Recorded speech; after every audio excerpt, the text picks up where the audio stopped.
ఈరోజు ఇంకో ప్రోడక్ట్ మీకు చూపిస్తున్నది ఏంటంటే బియో బుల్గర్ అనమాట.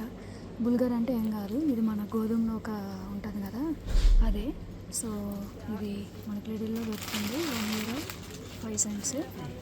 సో ఇదేంటంటే దీన్ని నేను రైస్కి సబ్స్టిట్యూట్ కింద యూజ్ చేసుకుంటాను.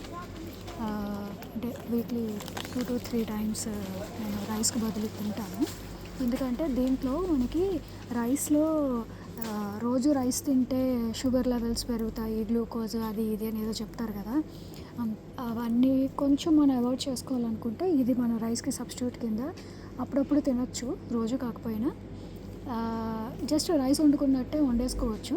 బట్ ఇది కొంచెం ముద్దలాగా అవుతుంది, కొంచెం దగ్గరికి అయిపోతుంది. అందుకని ఒక ఆయిల్ కానీ గీ కానీ బటర్ కానీ ఇట్లా ఒక 2-3 spoons యాడ్ చేసుకుంటే సో విడివిడిగా అయిపోతుంది. దీంతో మనం ఉప్మా చేసుకున్నట్టే ఉప్మా చేసుకోవచ్చు. ప్రసాదం అది బెల్లము పంచదార డ్రై ఫ్రూట్స్ అట్లా వేసుకొని బెల్లం ఆర్ పంచదార ఏదో ఒకటి వేసుకొని స్వీట్లా కూడా చేసుకోవచ్చు. ఎస్, సో ఇదన్నమాట. దీంట్లో మనకి ఇవి చూసుకున్నట్టయితే ప్రోటీన్, కాల్షియము ఇవన్నీ కూడా మనకి మంచిగానే ఉంటాయి. ట్రై చేయండి.